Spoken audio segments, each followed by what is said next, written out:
Hi guys, welcome back to my YouTube channel. My name is Miss Usumba, and in case you're new here, please don't forget to subscribe. So guys, today this video is all about when are we supposed to start our antenatal clinic or ANC clinic or whatever thing you call it. Yeah, when are you supposed to start your antenatal clinic? Okay, so many women, when they realize they're pregnant, they just stay in the house until they're like 6 months pregnant, 8 months pregnant, or when they complicate is when now they think of going to the hospital. But what's the real time you're supposed to start your antenatal clinic, right? So yeah, that's the discussion we're having here, because most of the people are getting confused with this kind of a thing, and people forget and don't know the disadvantage and advantages of going to the clinics at certain times or at certain durations of pregnancies. Yeah, well, we'll just get through it, and I will use my antenatal book, my clinic book actually, to explain a few things that we need to know before we decide on what time to go for our clinics. So first thing first, now we go. When you realize that you're pregnant, first thing, maybe you never tested it in the hospital, maybe you tested it yourself in the house, or maybe you tested in the hospital. And probably when you test your pregnancies in the hospital, the doctors will always tell you that you are now supposed to start your antenatal clinics. Every doctor will always tell you that the next thing you're supposed to do is to start your antenatal clinics. What is done in the antenatal clinic? Okay, when you go to the antenatal clinic or the ANC clinic, you go there and get tested and also get examined. When is the right time you're supposed to start your clinics? At the moment you realize that you're pregnant, that is maybe when you're 2 months pregnant, 1 month pregnant, or 3 months pregnant, whichever time. It's always good to see the doctor when it's your first trimester. When it's your first trimester of pregnancy, it's good. When I talk about first trimester, that is the first 3 months of pregnancy. So you're supposed to see the doctor at that time, right? So yeah, why are you now obligated to go to the hospital at that time? When you go for clinic, they do certain tests. That is, one of them is the the hemoglobin test. It's checking your blood. You need enough blood in your body for you not to get sick or get anemia in pregnancy. So testing the HB is very essential to any mother, for the safety of the mother and also for the baby, right? So yeah, that HB is one of the tests that are being tested during antenatal clinic. So when your HB is below 10, it's good to, like, the doctor will tell you what to do. Maybe you'll be given some medications that you're supposed to be taking, or maybe you'll be given medications like IFAS. And right now there's so many medications that came around that has so many things. They have omega-3, they have the irons, they have everything, you know, the things like the medications like the Pregnacare, the Promimba. Yeah, nowadays they're there, right? So it's always good to go and start, because you can't just start taking the medications. At least the doctor should advise you to take the medication or not to take them medications. There are also these medications that are given for free, like free or 100 bob at any hospital. They are called the IFAS. These medications will only be given when you start your antenatal clinics. So when you're given the IFAS, they always contain iron that helps your body build more iron and will help your body not to lose like at least to balance the amount of blood in your body, you know. So yeah, that will really help you. And if by any chance you are at any risk or your HB is low, the doctor will really see what you're supposed to do. Maybe if you need a blood transfusion or anything, they'll add blood on you, and that will really make you have an easy time during pregnancy, you know. Yeah, so that's one of the main reasons that you're supposed to start your antenatal clinic as early as possible. Another test that is supposed to be done is the blood grouping. The blood grouping is the test that tests the blood group, that is the antigen, and also the rhesus factor. So the most essential thing that we test during blood grouping is always we want to know what ratios are you. Are you ratios positive or are you ratios negative? When you're ratios positive, that's okay. Everything is okay. But what happens when you're ratios negative? So when you test ratios negative, you need to take Rogam. You need to get the Rogam injection. And how will you know that you're ratios negative? Only when you start your antenatal clinics, you know. Yeah. So you'll get good advice from here. And everyone at least knows that we learned in primary or in secondary school that there's this thing called HDN, the hemolytic disease of the newborn. When you're ratios negative, when a ratios negative mother gives birth to or gets pregnant and gives birth to a ratios positive daughter or son, the first baby will be okay. But this baby, once they are born, they will immunize the mother, and after immunizing the mother with the ratios positive antibody, with the ratios positive antibodies, the mother will remain will remain immunized. After the mother remains immunized, when you give birth to another kid, it's either you'll give birth to the kid when they are dead, or maybe when they are jaundiced and die after like 16 hours or so. So that's another risk of like not getting the antenatal clinic as early as possible. The ratios factor, you know. Yeah. Another test that you are doing is the random blood sugar. The random blood sugar is the test that tests your blood sugars. If you are like you're diabetic or you're not diabetic, you know. Most women get the gestational diabetes. This is diabetes that gets someone when they are pregnant. So it's always good to go for your antenatal clinic. Get tested. Know your antenatal, like get tested. Know your blood sugar levels on time, so that you can get your medications as well, so that they don't affect your pregnancy process, you know. Yeah, so it's always very, very essential to know your blood sugar levels during pregnancy, because it can really harm your health a lot. Another test that you're doing is the syphilis. When the syphilis, or we call it in the lab the VDRL.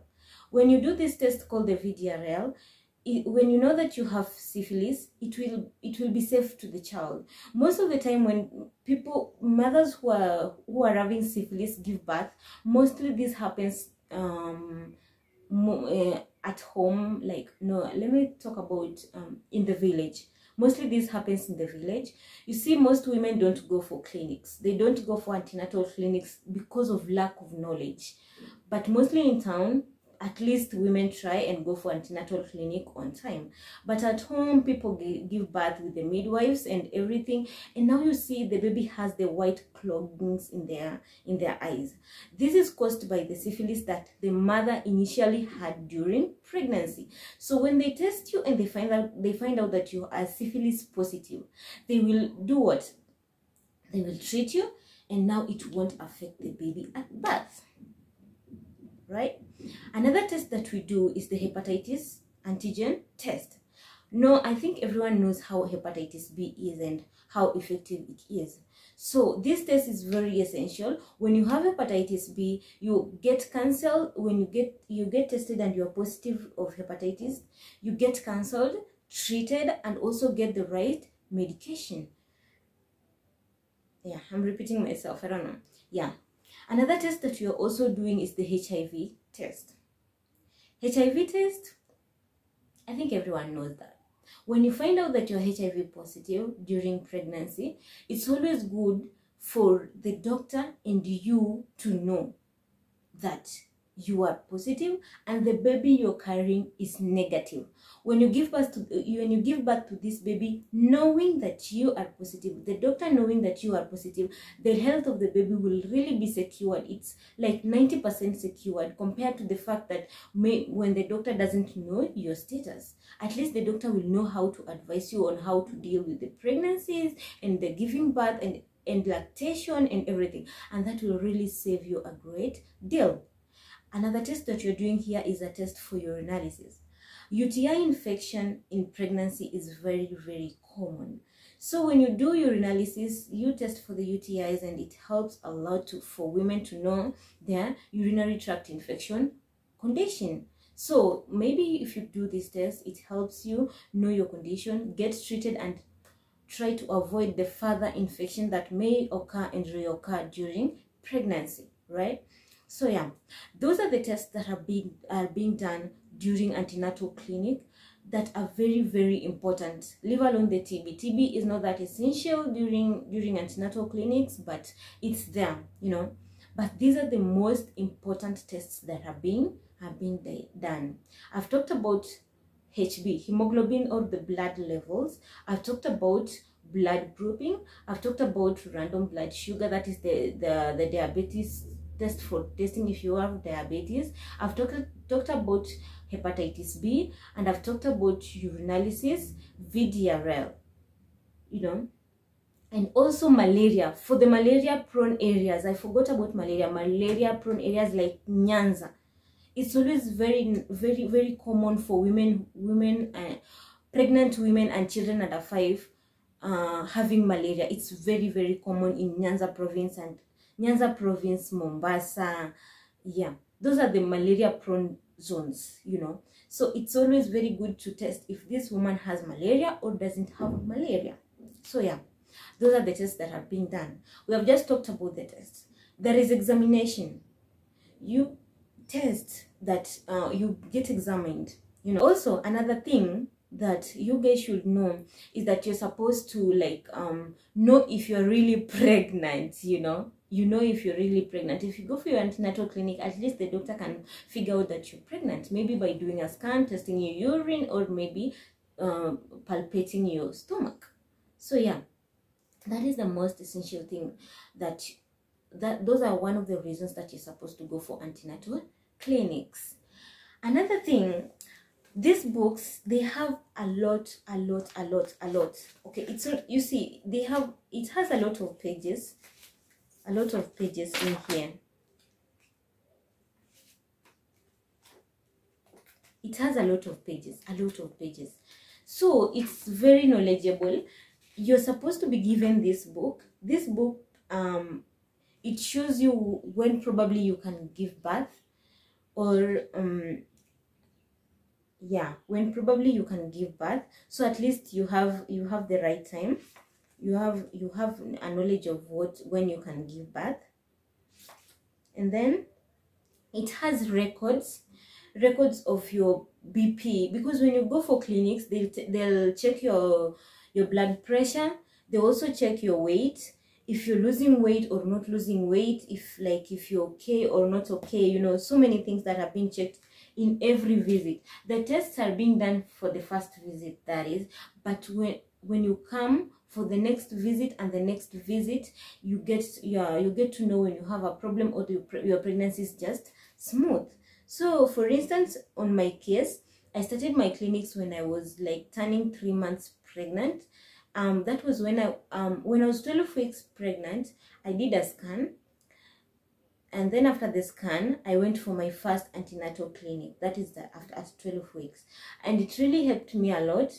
I had to take the medications as per the given time, so I didn't have any problem at all with my pregnancy, and I thank God for that. So these books, they have a lot of things. You read a lot of things, and for those people who don't understand, they explain these things in the antenatal clinic.